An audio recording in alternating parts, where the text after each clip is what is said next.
Where I'm from, a small tribe in Walla Walla, the Wallulapum people in eastern Oregon. My name is Cathy Sampson-Kruse. My daughter Mariah is here with me. My father is a chief of our tribe. He's a headman, Pio Pio Mox Mox. His Indian name is Yellowbird.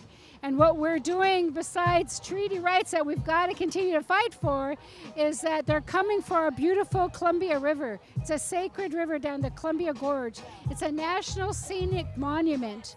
And the coal trains are coming in, the LNGs are coming in, the Hanford and the nuclear across the river.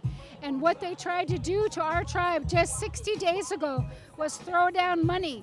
We'll give you $800,000. We'll give you 10 cents a ton on coal. We'll give you $10,000 a month for cultural resources, $10,000 a month for natural resources, and you sign on this slide. And what did your tribe say? Said, ciao, no, we're not buying that again. We called our friends over in Warm Springs, Wasco, Yakimas, Nez Perce, Nimipus. Did they give you guys that offer? Oh, they didn't offer us that money. So we're pulling in the allies. We're pulling in the allies. It's a huge fight.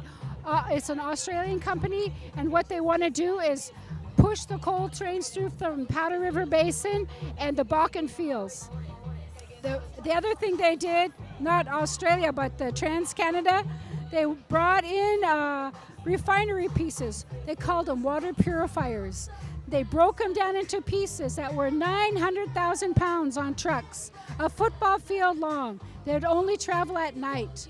And they tried to sneak into our little Umatilla, Port of Umatilla, which is our ceded lands. We used to live there, and now we're like 40 miles up the road. We got the call. We're going down. We need to find out what's going on because our leaders didn't tell us anything. So Occupy people were there, Portland Rising Tide people were there, Sierra Club, Greenpeace people, No More Coal were there, and we gathered in a little tiny the only restaurant that would have us, and we met.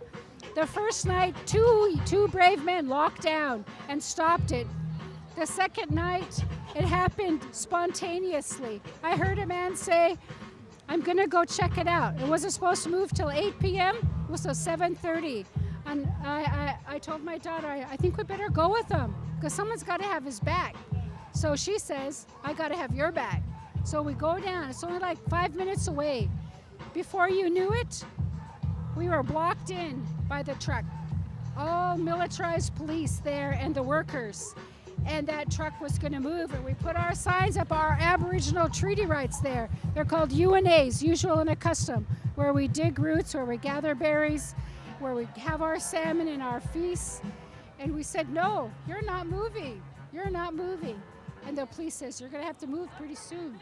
So my one friend came through, he got through the blockade, Michael, and I says, I'm an old civil disobedience person, Michael, I'm gonna go down. And I told my daughter, you need to be the observer, you need to witness this. So I had civil disobedience right there. They took me, they put me in 5-point restraints, not just zip cuffs, 5-point chain restraint on a 60-year-old woman. Here, and my ankles. Mariah ended up in the ER room because of the sustained injuries from them pushing her away. There was cop cars from every possible municipality to escort that megaload through. There was 12 in front of me alone in the paddy wagon. But it went on.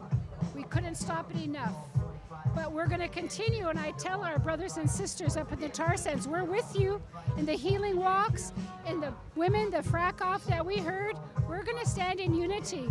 And if it takes us to put our bodies on the ground as women, that's what we'll do to protect our children and our sacred water and land and air. As Trip Jennings is one of the groundbreakers in environmentalists and activists, good-hearted videos. I mean, he goes to the ends of the earth to try to save this planet and the animals and us as a people. So Trip Jennings, I give that shout out to him. The other one is Lauren Reagan. She has the Civil Liberties Defense Center in Eugene, Oregon. And we say Atawi Shamash. We say Atawi Shamash in love and in peace. But if it comes down to it, we'll be there.